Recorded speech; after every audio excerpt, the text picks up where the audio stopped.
Mesdames et messieurs, bien-aimés dans le Seigneur Jésus-Christ, shalom. Merci de votre indéfectible soutien à cette émission spéciale consacrée aux festivités des 30 ans du ministère chrétien du combat spirituel. Avez-vous déjà été en face d'une personne dont le père vient de décéder, qui n'a pas physiquement l'information, mais qui est mise au courant de ce décès par des serpents la nuit? Des cinéastes diraient que c'est une histoire qui est digne d'un film. Et nous allons l'apprendre davantage à travers le parcours d'une messagère de Jésus-Christ de la CFMC Brazzaville. La Bible nous dit que la vie et la mort sont au pouvoir de la langue. Quiconque l'aime en mangera les fruits. Avec Maman Nganga, née Makela Marie, promotion, je l'ai dit, Marie-Madeleine de Brazzaville, formatrice, conseillère internationale au sein du comité 30 ans du ministère chrétien du combat spirituel à Brazzaville, nous allons découvrir comment le Dieu du combat spirituel l'a sorti des profondeurs des ténèbres. Elle avait hérité du trône de la chefferie coutumière, mais le Dieu de Mama Olangui l'a orienté autrement. Maman Nganga, shalom. Shalom, papa. Comment allez-vous, maman? Tout va très bien. Toujours souriante. Hein? Vous êtes conseillère internationale, en fait, au sein du comité d'organisation internationale des festivités des 30 ans, vous êtes conseillère spirituelle. Comment vous fonctionnez à l'international au sein de ce comité-là? Merci, papa, pour la parole. Je voulais d'abord remercier le président de la fondation, le fait qu'il ait pensé au siège de Brazzaville en vous envoyant, vous en tant que CVV. C'est vraiment une grâce. Amen. Nous bénissons le Seigneur pour cela. Je dirais que ça a même été une surprise pour moi. Ça a été une grande surprise. Je ne pouvais pas m'attendre à une nomination comme celle-là. Parce que quand je regarde de là d'où je viens, ce ne sont que les ténèbres, papa. C'est comme vous avez dit tout à l'heure, je suis né d'un père féticheur. Je suis la dernière de la famille. Nous étions 6, 3 garçons et 3 filles. Alors, pour aller vite à la question qui a été posée, c'est à 12 ans qu'un jour, ça se passe au village. Un jour, notre père nous a fait asseoir sur un banc, tous les 3 derniers de ses enfants. Mon frère, le deuxième, et moi qui suis la troisième et la dernière. Oui. Il nous fait asseoir sur un banc et il a commencé à dire des paroles sur chacun de nous, en ce qui concernait notre avenir. Il a commencé à parler en ce qui concerne le premier. Il dit, il s'appelait Gérard, il est mort aujourd'hui, il ne vit plus. Il dit, toi, tu vas aller en France. Tu vas aller en France et en France, là-bas, tu vas rencontrer un couple, des Blancs, qui vont te prendre en charge. Et c'est ce qui s'est fait. Après son bac, il est parti en France. Il arrive en France. Il rencontre ce couple des Blancs, je ne sais comment. C'est sûr, cette parole, c'est sûr. C'est après que j'ai compris. Et ce couple des Blancs-là l'a pris en charge. Ils ont payé ses études. Donc, il est revenu au Congo avec le diplôme d'ingénieur en électricité. Ça, c'est pour le premier. Ça, c'est pour le premier. Le deuxième, c'est aussi un garçon. Aujourd'hui, moi, j'ai 65 ans. Donc, nous avons une différence de 2 ans. Cela veut dire qu'aujourd'hui, lui, il en a 67. Je disais bien que là, moi, j'avais 12 ans et lui, il avait 14 ans. À celui-là, mon père dit, toi, je voudrais bien reprendre les termes de mon papa en lingala. Vous vous en souvenez très nettement, hein? Très bien, papa. Mais j'étais déjà une fille, hein, 12 ans, c'est déjà... Toi, lokola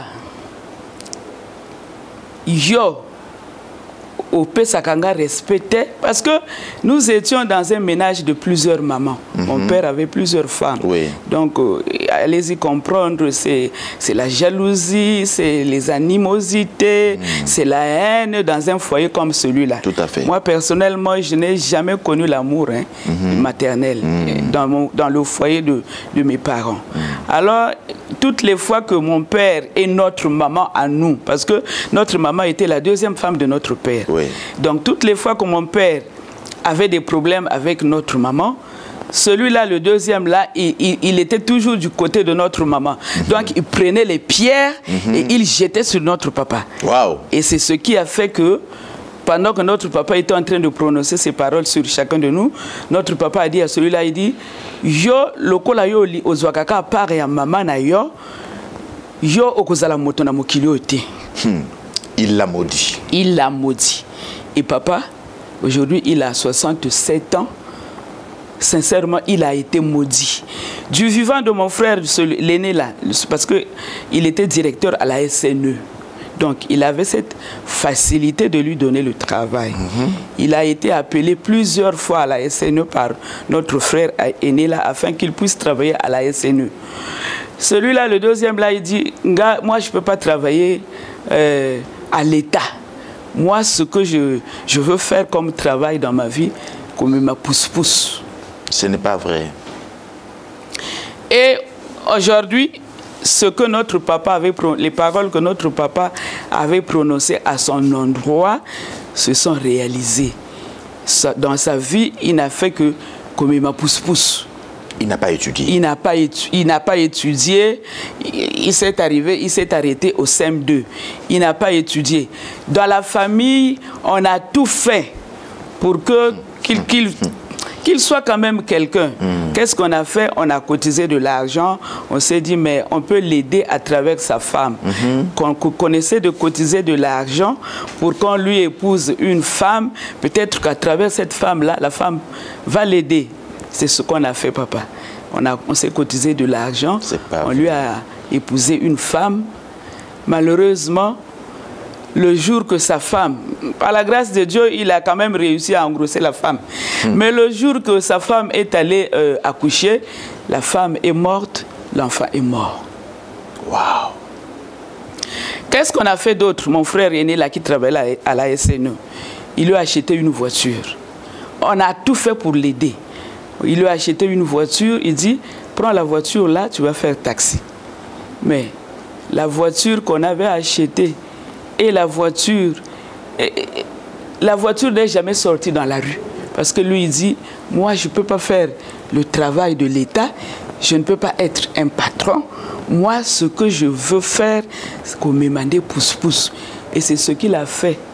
Il a été un pousse-pousseur.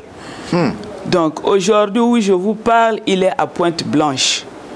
Il est à Pointe-Blanche et ça, c'est même une autre paire de témoignages. Il a eu des enfants, finalement? Non, jusqu'à présent, il n'est ni marié, il n'a aucun enfant. Mon Dieu. Donc il a vécu effectivement la parole prononcée. Donc jusqu'à présent, il est là à Pointe-Noire. Je ne sais même pas si je peux dire que c'est un homme vivant, hein, parce que c'est un moribond. C'est même le mot qu'il faut. C'est vraiment un moribond. Entre-temps, je disais que c'est une autre paire de témoignages. Entre-temps, il avait même attrapé la maladie de la folie. J'ai prié. Je suis allé le chercher. Donc, sa vie ressemble à la parole qui avait été prononcée à son endroit. À 67 ans, il n'est rien dans la vie. Nulle part. Alors, ça, c'est le deuxième.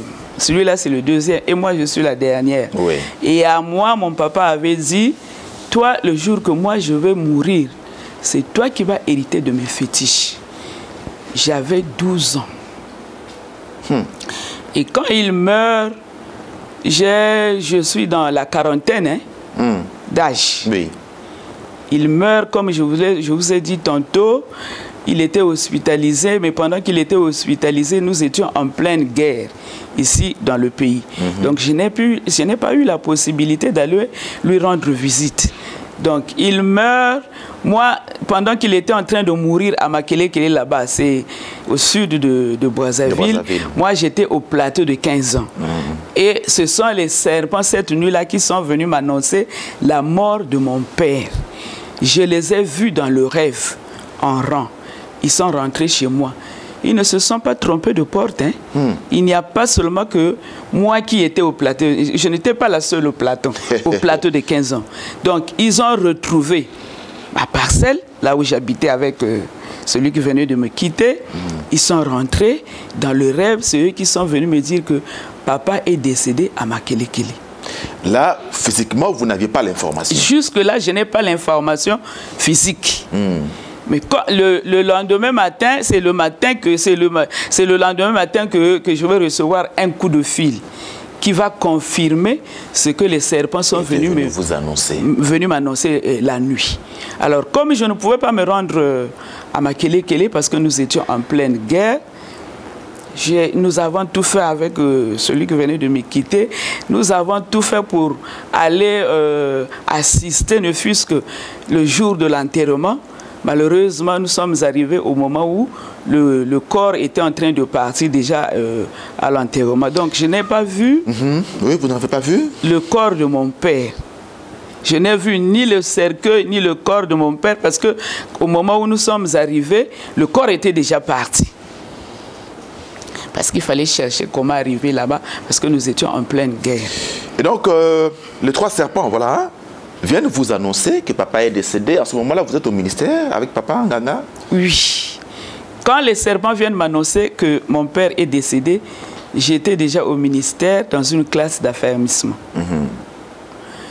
Et au retour de l'enterrement, je ne suis pas allé. Oui, vous faites quel discernement justement du fait que, en dépit de votre présence au ministère, il y a quand même des serpents qui conversent avec vous, qui viennent vous annoncer justement cette nouvelle-là? Bon, vous savez, papa, en ce temps-là, je n'avais pas compris.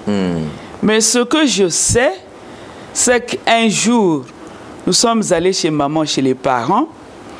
Mon défunt mari s'est plaint auprès de maman pour dire « Maman, ta fille là, elle marche toujours vite. » Et c'est ça l'objet de notre contradiction. Elle marche toujours vite, je ne sais pas pourquoi elle marche vite. Et maman lui a dit ce jour-là « Mais quand c'est Azana Banyo Kanama Kolote. » Mais vous savez, le langage de maman, hier, on ne le comprenait pas. Hein. Nous tous, comme nous étions encore vraiment dans les profondeurs des ténèbres, il était très difficile qu'on comprenne le langage de maman. C'est après que... c'est après, quand je commençais à rentrer en profondeur, que j'ai compris que c'est cette parole qui avait été prononcée. Parce que la parole prononcée disait que le jour que mon père va mourir, c'est moi qui vais hériter les fétiches de mon père. Or, le dieu des fétiches de mon père, c'est le serpent. Alors, qu'est-ce qu'il faisait avec ces fétiches-là? Excusez-moi, papa. Oui. Le serpent, c'est des esprits. Donc, quand mon père m'avait légué les fétiches, les esprits avaient écouté. Voilà pourquoi ils sont venus annoncer la mort de leur chef. C'était une façon de me dire que notre chef est parti. Maintenant, c'est vous qui devez prendre la relève. Mais comme j'étais déjà au ministère, quand mon papa est mort, moi, je ne pouvais pas prendre la relève. Ça traînait. Les fétiches, là, ont traîné au moins pendant 1 mois, 2 mois. Jusqu'à 4 mois, je crois. Alors, celui qui vient après moi, il est allé remplacer notre père. Oui.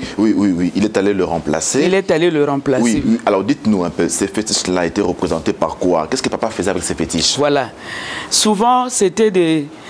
il fabriquait des... comment je peux expliquer? Il faisait des cicatrices aux gens. Bon... Moi des incisions. Il faisait des incisions et puis il fabriquait des comprimés. Selon lui, c'est des comprimés quand une femme a des problèmes avec son mari. C'est-à-dire, c'est des trucs qui, quand tu as des problèmes avec ton mari, quand on te donne ça, le mari a comme le tout ce que tu dis, le mari accepte, le mari exécute à la lettre. Et donc voilà, c'était ça sa spécialité. En plus, moi, comme souvent, j'étais presque la dernière de la lignée de notre maman. Donc, mon père, entre guillemets, mon père m'avait vraiment aimé. Donc, j'étais toujours là à ses côtés quand il était en train de traiter, entre parenthèses, ses malades. Et c'est moi. Son assistante, n'est-ce pas? J'étais l'assistante. Mais puisqu'il avait dit que c'est moi qui devais hériter, donc c'est tout à fait normal que je sois l'assistante. Vous aviez commencé à prendre goût? Bon. Bien sûr, d'une façon ignorante, hein, j'étais en train d'exécuter une mission d'une façon ignorante. Voilà. Donc moi, ma spécialité, c'était prendre l'huile de bois. Quand il y avait les gens qui venaient avec des problèmes au niveau des côtes, on appelle ça en lingala les bicellés. Donc je prenais l'huile de bois, je massais ces gens-là, ainsi de suite. Par la suite, vous allez comprendre que le bois là, c'était vraiment, il s'était incarné dans ma vie. Maman Nganga, Dieu merci, vous n'héritez pas des fétiches de votre père, c'est plutôt votre jeune frère qui récupère ces fétiches-là. Comment il évolue dans cette nouvelle carrière? Bon, vous savez, je disais tantôt que c'est une parole qui a été prononcée. Ces fétiches-là n'étaient pas destinés à mon petit frère. Ces fétiches-là étaient destinés à moi qui vous parle. Alors, la grâce que j'ai eue, c'est que quand j'ai pris conscience de ces fétiches-là, parce que ces fétiches-là, ils ne peuvent pas te laisser travailler pour le Seigneur. Hein. Ils vont toujours te créer des problèmes dans le milieu des enfants de Dieu. Alors, quand j'ai compris cela, je ne regardais plus ni à gauche, ni à droite, mais j'avais compris que c'était moi qui avais des problèmes. J'ai commencé à chercher le Seigneur. Un fauteuil était réservé pour vous, vous ne l'avez pas occupé. Et donc, il fallait coûte que coûte qu'il y ait de représailles. Comment donc vous les avez subis? C'est vrai ce que vous dites là. J'ai vécu... Je suis allé d'une vie de torture en torture. En 2009, maman a décidé que je me lève à la CIFMC. Par la grâce de Dieu, j'ai travaillé au moins pendant plus de 8 ans à la CIFMC. Donc, comme je savais que moi, je n'avais pas le droit de travailler pour Dieu, mais j'ai forcé de travailler pour le Seigneur. Alors, par la grâce de Dieu, j'ai relevé le niveau des promotions avec l'appui de maman. Félicitations, maman Nganga. Merci beaucoup. Nous avons fait plusieurs voyages à Kinshasa pour aller relever le niveau des promotions. Par la grâce de Dieu, j'ai aussi encadré plusieurs mamans, si bien qu'aujourd'hui, certaines de ces mamans sont des formatrices. Comme ça qu'on vous appelle formatrice de formatrice. Ah non, la formatrice de formatrice, c'est maman Okonda. Non, mais de Brazzaville, ici, c'est qui est? Non, c'est maman Baraka. Ah, ok, that's good. C'est elle qui nous a formées toutes. Oui. Voilà, donc je disais que par la grâce de Dieu, quelques-unes d'elles, c'est des formatrices, sont maintenant aujourd'hui des formatrices et des conductrices de réunions. Donc les représailles, ça n'a pas manqué. En 2009, nous sommes allés, maman décide qu'on aille faire un séminaire à Ouesso. On arrive à Ouesso, on fait le séminaire est terminé, on rentre. Dès que je mets pied à la bergerie, on me dit que j'avais une boutique en face de 10 maisons. On m'apprend que la maman qui vendait dans cette boutique venait de mourir. Donc on venait de déposer le corps à la morgue. Ça c'est en 2009. En 2011, 2 ans après, je revenais de Kinshasa à la convention. J'arrive... Quand maman avait dit que Brazzaville a bien travaillé et tout, j'étais contente. J'arrive à la maison, j'ai ouvert la musique, je commençais à danser pour le Seigneur. J'ai dansé vraiment, ce soir-là, je dansais. Pendant que j'étais en train de danser, j'entends devant ma porte, devant mon portail, quelqu'un qui est en train de toquer. Je sors, je regarde, c'est ma belle-sœur. Il dit, mais je suis venu te voir. J'ai dit, quoi, qu'est-ce qu'il y a? Il y a un problème. Il dit, non, reçois-moi d'abord. Effectivement, je la reçois, je prie. Elle me dit, je suis venue seulement t'annoncer une nouvelle. C'est une nouvelle qu'on t'a cachée il y a 2 ans, mais moi, j'ai pris le courage de venir te l'annoncer. J'ai dit, c'est quoi c'est? Il dit, mais ton mari avait engrossé une fille. L'enfant aujourd'hui a 1 an. Donc, je suis venu te chercher pour qu'on aille se bagarrer là-bas. Tiens. Papa, quelqu'un qui était en train de danser pour le Seigneur, parce qu'elle revient d'une convention. Maintenant, voilà la nouvelle qui arrive. Quelque temps après, 2 ans après, parce que ces séquences de torture là arrivaient toutes les 2 ans, tous les 2 ans. 2 ans après, maman m'appelle. Un jour, elle m'appelle, dit, fais vite, tu dois traverser, je veux te voir ici là. Et je devais traverser. Quand c'est comme ça, tu traverses. Hein? J'ai traversé, j'arrive chez maman.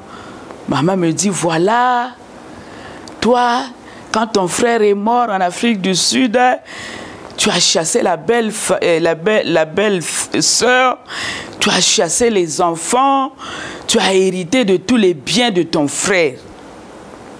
J'ai dit, maman, moi je ne connais pas cette affaire-là. C'est même toi qui avais fait qu'on puisse lever la veillée. Je ne peux pas aller en profondeur à ce propos. Maman, moi, je ne connais rien. Il dit, non, on m'a dit que c'est toi. Alors, je ne veux pas te voir ici, là. Demain à 6 h, maman fait appel à un papa qui était à notre côté. Je suis arrivé un samedi. Donc, quand maman a fini de parler, tu sais que quand c'est comme ça, hein, tu deviens un serpent dans cette parcelle-là que tu connais. Donc, plus personne ne peut s'approcher de toi. Je suis allé rentrer dans le hangar là que nous connaissons tous. À gauche, là. Je suis resté là-bas toute la journée. Il a fait chaud ce jour-là. Mais je ne pouvais pas sortir.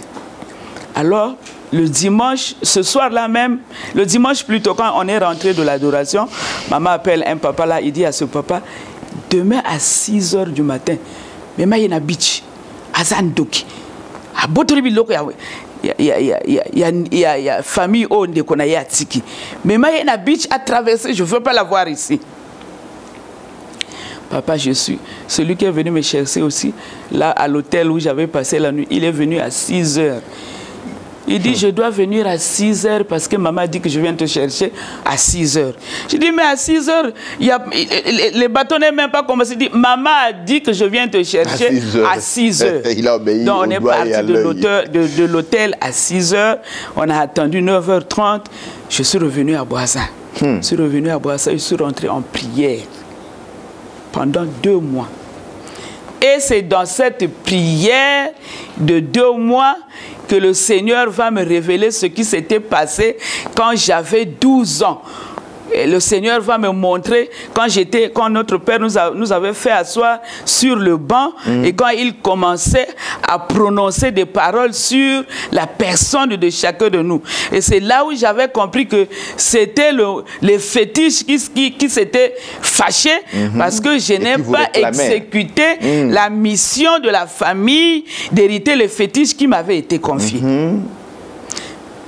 Papa, dès que je suis sorti de cette prière, c'est même maman qui m'avait appelé. Alléluia. 2 mois après, quand je suis sorti de cette prière, le jour où je passe à la délivrance, maman m'appelle pour dire, Nganga,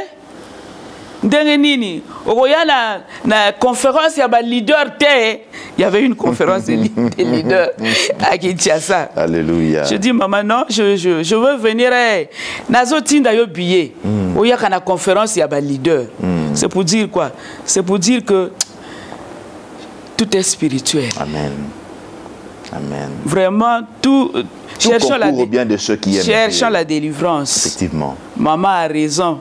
J'ai retenu 2 phrases de maman. Elle disait toujours Toyukolduka, délivrance. Et puis, Nzambenanga a échoué. Amen. Effectivement, le Dieu de maman n'a pas échoué. par la grâce de Dieu, comme je disais tantôt. Donc j'ai traversé, je suis allée chez maman, enfin à la conférence de leader, et c'est comme ça que j'ai renoué avec maman après 2 mois de marteau, s'il faut le dire, après 2 mois de marteau. Donc, à chaque chose, malheur est bon. Ce marteau vous a permis, n'est-ce pas, de découvrir ce qui était à la base de ce représailles-là. Alors revenons à la deuxième représailles, maman formatrice Nganga. Comment vous vous en sortez? Comment vous gérez cette information-là? On vous dit que Papa Nganga a eu un enfant au mariage. Ce n'était pas facile, hein? C'était pas facile. Quelle humiliation pour la formatrice. Quelle humiliation, une formatrice. Qu'est-ce que j'ai fait? La première des choses, cette nuit-là, je n'ai même pas pu dormir. Je n'ai pas pu fermer l'œil. J'ai appelé notre maman, hein, la défunte maman Ndongo. J'ai dit, maman, j'ai un problème grave ici. Là. Je lui ai raconté, j'ai dit, regarde ce qui s'est passé. Maman Ndongo est venue cette nuit-là. Elle est venue, elle m'a consolée, elle a parlé. Mais quelle consolation! La consolation, c'est le Saint-Esprit. Hein, parce que quand le Saint-Esprit te console, tu peux avoir la paix. Je n'ai pas fermé l'œil. Le lendemain matin, je suis sortie de la maison, papa. Je ne te cache pas. Je suis sortie de la maison, il était 4 heures. Furieuse. Parce que maman Ndongo était repartie. Furieuse. Non, je me suis dit, je dois aller chercher Dieu. Il y a un problème. Je suis sortie de la maison, j'ai pris ma natte, je suis allée à Nganga Lingolo. Papa Nganga n'était pas à la maison? Il était à la maison. Mais comme il se sentait comme quelqu'un qu'on a pris dans le piège. Oui. Donc il n'avait pas de force. Il ne pouvait plus dire quoi que ce soit. Il me regardait faire en fait. Il a reconnu ces faits-là? Quand il a reconnu, oui, mais il a reconnu pas le jour où on est venu m'annoncer la nouvelle. Parce que le jour quand on est venu m'annoncer la nouvelle, lui, il n'était pas à la maison. Il est rentré après. Quand il est rentré, moi, je lui ai dit, mais il s'est passé quelque chose. Il dit, c'est quoi? J'ai dit, moi, j'étais en train de danser ici, mais... Curieusement, j'ai joué de la sagesse. Je ne lui ai pas dit que c'est sa soeur qui est venue m'annoncer la nouvelle. Je lui ai dit, je ne sais pas qui est venu me jeter un tract ici à la maison. Et quand j'ai lu... quand j'ai lu le tract, dans le tract, on a dit que toi, tu as fait un enfant. L'enfant a déjà 2 ans. Ben, je ne sais pas si toi, tu connais le problème en question. Il n'a pas parlé. Il n'a pas parlé. Il s'est fait accompagner. D'ailleurs, lui, il m'a dit, mais c'est pas le tract. Moi, je sais que c'est l'une de mes soeurs qui est venue te dire ça. Je dis, non, c'est un tract. Après, son ami là qui l'avait accompagné a dit, reconnais seulement. Après, il dit, oui, je reconnais. Il s'est arrêté seulement à oui, je reconnais. Alors, comment vous gérez ça en tant que messagère? Le lendemain matin, je suis partie chercher Dieu, papa. J'ai pris ma natte, je suis allée en Nganga Lingolo, je suis allée rentrer dans une forêt. J'ai commencé à prier. J'ai prié, j'ai pleuré. J'ai pleuré, j'ai prié. J'ai prié, j'ai pleuré. J'ai pleuré. Je me disais, comment je vais annoncer ça auprès de maman? Comment je vais faire pour mettre encore mes pieds au site Gédéon? Nous étions encore au site Gédéon. Pendant que j'étais en train de prier et pleurer, il y a eu un petit sommeil. Et dans ce sommeil-là, c'est là où le Seigneur est venu chanter. Il a chanté, il dit, Katina maboko na yo à Jésus. Naye komi bomba. Sembola loboko na yo na bobo inanga. Kolo Yesu. Yesu yonkolo nanga nakobanga lisusu te mikakata. Oh rababababababa, rababababa Seigneur, oh Jésus. Alléluia. Je me réveille. Alléluia. J'analyse la chanson. Je dis nakobanga te. Alléluia. Kolo ayebi nyonso pe akosunga. Amen. Et c'est cette chanson-là qui m'a donné la paix. Alléluia. Et qui m'a donné le courage. Yako Luka Lisungi. Parce que Dieu, dans la chanson, à la fin, il avait dit que Akosunga. Donc j'étais obligé de chercher maintenant Lisungi de Dieu là. L'aide de Dieu. L'aide de Dieu. J'étais obligé. Et c'est comme ça que j'ai pris la décision maintenant de chercher Dieu en profondeur. Et c'est dans cette profondeur que j'ai découvert beaucoup de choses. Parmi lesquelles, comme je vous ai dit tantôt, que j'étais condamné à hériter les fétiches de mon père. Donc, toutes ces tortures-là, en fait, c'était pour que je quitte le ministère, pour que je reparte à la mission initiale de la famille. Alors, j'ai commencé à chercher Dieu, papa. J'ai loué un studio. J'ai loué un studio, j'ai quitté la maison, j'allais là-bas dans le studio, 14 jours, 21 jours. Et c'est là où un jour, le Seigneur va me rappeler ce que notre frère, papa nous avait fait le jour où nous avait... Je peux même dire qu'il m'avait déjà initié depuis ce jour-là. Oui. Il m'avait initié. Dieu va me révéler cela. Et en plus, Dieu va me révéler que j'avais un cœur pourri. Un cœur pourri. Parce que ce jour-là, je vois quoi? Une fenêtre était ouverte ici au niveau de mon cœur. Maintenant, l'ibokemoko, je ne sais pas comment on dit ça en français, l'ibokemoko est bimi. Un paquet. Un paquet est sorti de cette fenêtre. Et quand le paquet est tombé par terre, les fils de ce paquet ont lâché. Et dans ce paquet-là, il y avait un mille-pattes. Dans ce paquet-là, il y avait je sais pas, un jouet. Le jouet-là, c'est un jouet en plastique. En forme de dragon. En forme de dragon. Dans ce paquet-là, il y avait des asticots. Dans ce paquet-là, il y avait plein de choses. Donc, qui étaient dans mon cœur. Donc, j'avais un cœur pratiquement pourri. Mais avec un cœur pratiquement pourri, comment tu vas communiquer l'amour? Comment? Tu ne peux pas communiquer l'amour. Tu vas recevoir l'amour comment? Tu ne peux pas recevoir l'amour. Maman Nganga, vous qui étiez condamné à servir ces fétiches-là de votre père, aujourd'hui vous êtes plutôt au service du Dieu de papa et maman Olangi, Jésus-Christ de Nazareth. Oui, papa, ce que vous dites là, c'est vrai. Si je suis à ce niveau, c'est parce que je vais vous parler d'une révélation qui m'a poussé à chercher Dieu et qui a fait que ce Dieu-là puisse changer ma destinée. Nous sommes en 1996. Un jour, dans ma maison, dans ma chambre, j'ai vu au mur, on a cité le nom de Dieu. J'ai vu une main qui était en train de crier. Je suis Shama, je suis Adonai, je suis Nissi, je suis Jéhovah Jireh. Voilà ces 4 lettres qui m'ont poussé à chercher Dieu malgré tout ce que je vivais. Je savais que Shama était avec moi, Adonai, Nissi, Jéhovah Jireh était avec moi. Et c'est comme ça que, au fur et à mesure, par rapport à cette révélation, j'ai cherché Dieu. J'étais convaincu que Dieu était avec moi. Et c'est comme ça que, en cherchant Dieu aujourd'hui, par la grâce de Dieu, Dieu a changé ma destinée. Alléluia. Je ne suis plus Nganga de fétiche. Aujourd'hui, je suis Nganga Nzambé. Alléluia. Alléluia. Oh, que Dieu soit loué. Amen. Que Dieu vous bénisse abondamment. Amen, amen, amen. Maman la servante de l'Éternel. Amen, amen. Mes bien-aimés frères et sœurs en Jésus-Christ de Nazareth, dans chaque famille, lorsque nous venons au monde, il y a un programme.